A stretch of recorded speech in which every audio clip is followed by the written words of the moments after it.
aja kayak kita tuh mungkin grogi ya, ada sedikit malu-malunya juga. Walaupun meskipun sering malu-maluin. Untuk kalian? Podcast Mansap on action. Assalamualaikum warahmatullahi wabarakatuh. Halo, selamat datang di podcast Mansap. Tempatnya obrolan seru, inspiratif, dan pastinya makin seru, makin mantap. Dari topik yang santai sampai yang penuh wawasan, semuanya kita bahas di sini. Jadi, siap-siap buat dengerin cerita yang bikin kamu mikir, ketawa, bahkan terinspirasi. Bersama saya Hawa dan saya Delima. Stay tune karena kita akan bikin hatimu makin seru, makin mantap. Hari ini kita kedatangan narasumber dari teman kita nih. Yuk bisa berkenalan diri. Perkenalkan, nama saya Nesa Sabila Sofian, panggilan saya Nesya. Saya berasal dari kelas 10 Bisnis Digital. Oke, halo, perkenalkan saya Siti Fatima, biasa dipanggil Ima dari kelas 11 akuntansi. Gimana sih perasaan kamu setelah menyelesaikan PSAS semester ini? Karena kan jadwalnya padat banget ya, sampai ke agenda kelas meeting akhir minggu ini. Emang padat banget, tapi untuk perasaan saya setelah PSAS ini cukup lega dan juga ada sedikit perasaan khawatir akan nilai yang belum keluar. Nah, nilai itu nggak perlu dikhawatirin loh sebenarnya. Tapi kan itu juga penting untuk pendidikan kita. Nah iya, tapi kan yang udah lanjut aja. Bagaimana dengan Mbak Ima? Untuk perasaan saya sendiri, saya juga lega karena saya sudah bisa menyelesaikan PSAS ini sampai hari terakhir. Nah, saya juga cemas akan nilai saya, apakah nilainya baik atau agak kurang, tapi saya berdoa semoga mendapatkan hasil yang terbaik. Bagaimana persiapanmu untuk menghadapi PAS ini? Siapa dulu nih? Siapa dulu nih? Oh, mau gantian Mbak Ima dulu? Boleh sekali? Untuk persiapan saya sendiri, yaitu saya belajar mulai dari jauh-jauh hari. Nah, untuk menghadapi PSAS ini, saya juga belajar materi yang belum mungkin saya pahami.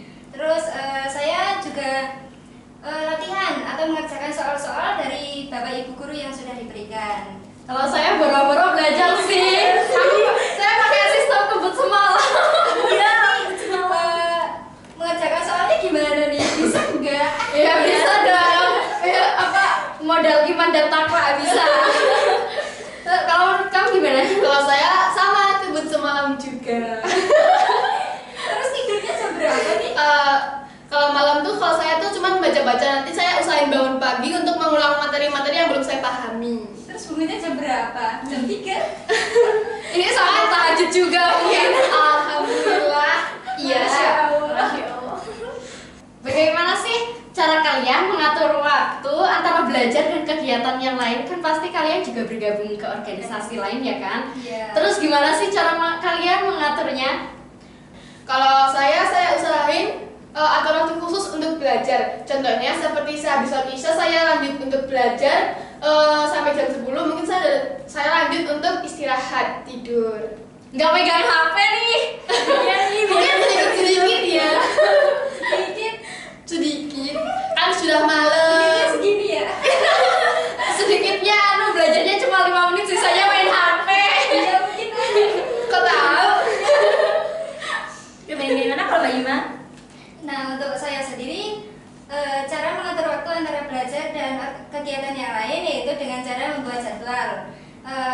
Untuk belajar sendiri, untuk kegiatan yang lain yang akan mendatang.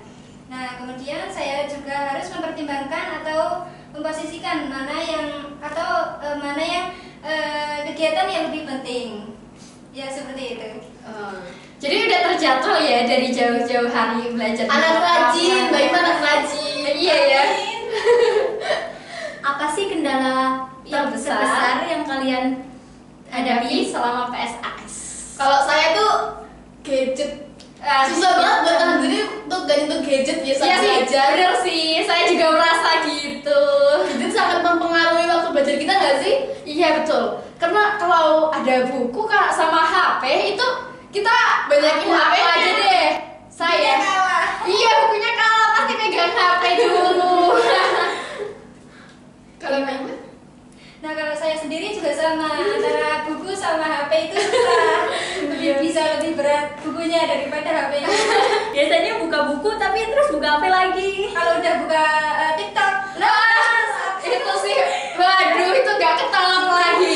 Bisa belajarnya cuma 5 menit, sisanya main HP doang. Apa yang kamu hadapi atau akan kalian tingkatkan untuk persiapan ujian semester depan? siapa dulu nih? Kamu dulu deh.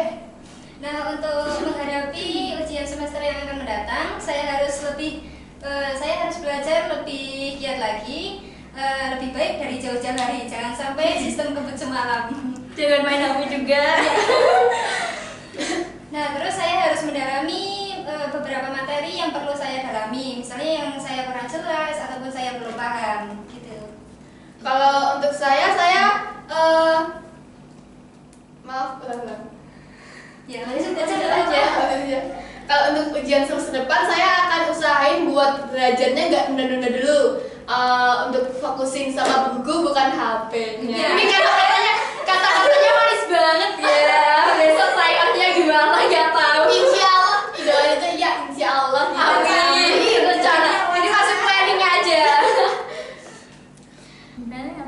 Tips apa yang bisa kalian bagikan untuk teman-teman untuk ujian atau PSAL semester depan? Tips untuk belajar atau apapun itu. Buat teman-teman yang mau menghadapi PSAS semester depan, usahain untuk percaya diri dan jangan takut untuk bertanya kepada guru tentang materi yang belum kalian pahami, dan ulangi terus materi-materi agar kalian lebih paham akan materi tersebut. Kalau kamu gimana?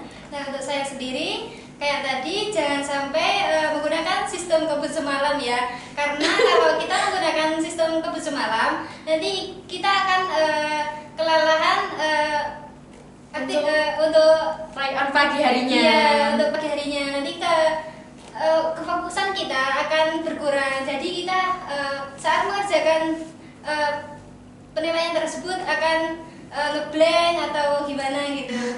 Biasanya makin gak fokus sih, soalnya kan kalau SKS sistem kebut semalam itu kan kita belajarnya gak maksimal ya, aja.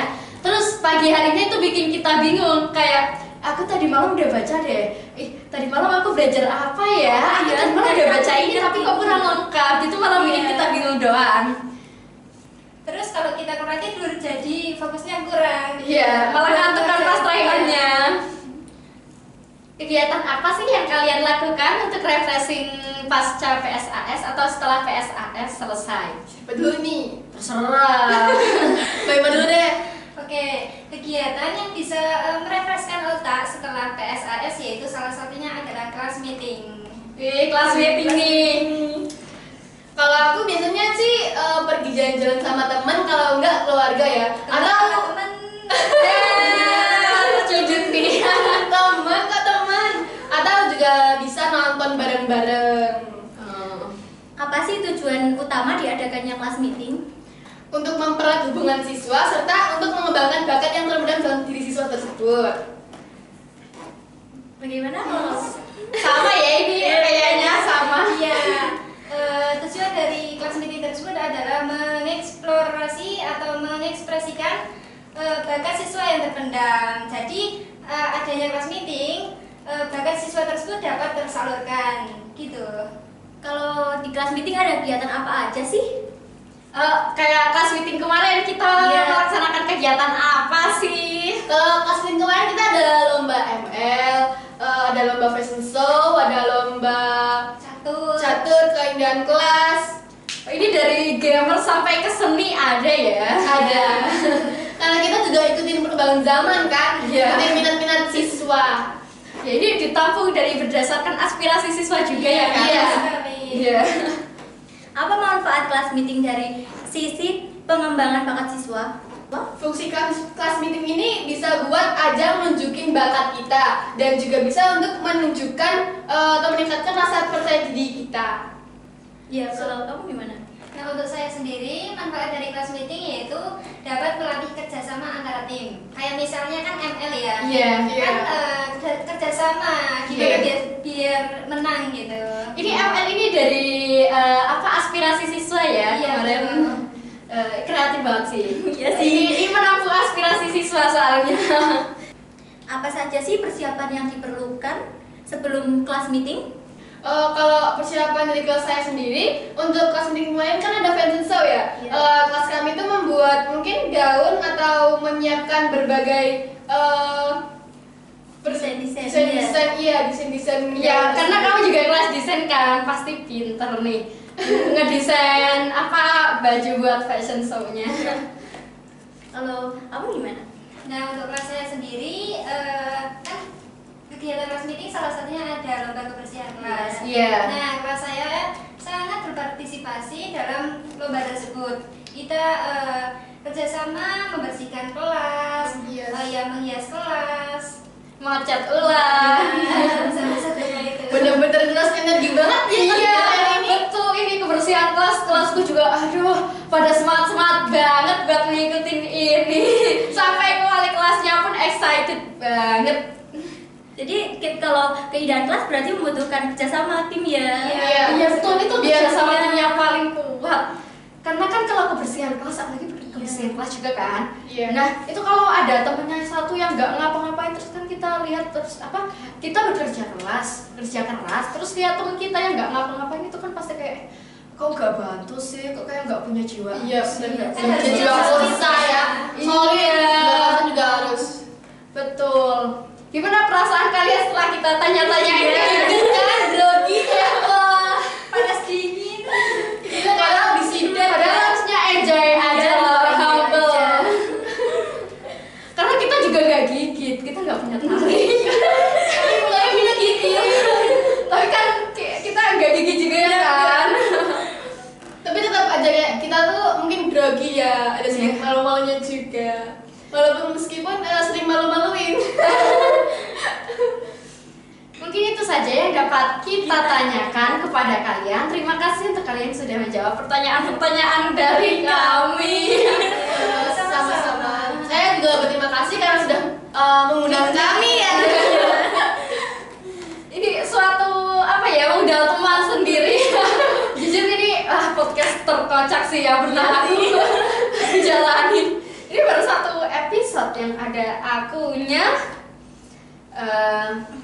Terima kasih untuk kalian yang sudah mendengarkan podcast Mansap. Semoga obrolan kita kali ini bikin kamu makin seru, makin mantap. Jangan lupa follow podcast ini, share ke teman-teman kamu, dan stay tune untuk episode-episode baru selanjutnya. Sampai jumpa di episode selanjutnya. Tetap semangat, tetap positif, dan pastinya tetap seru dan makin mantap. Dadah!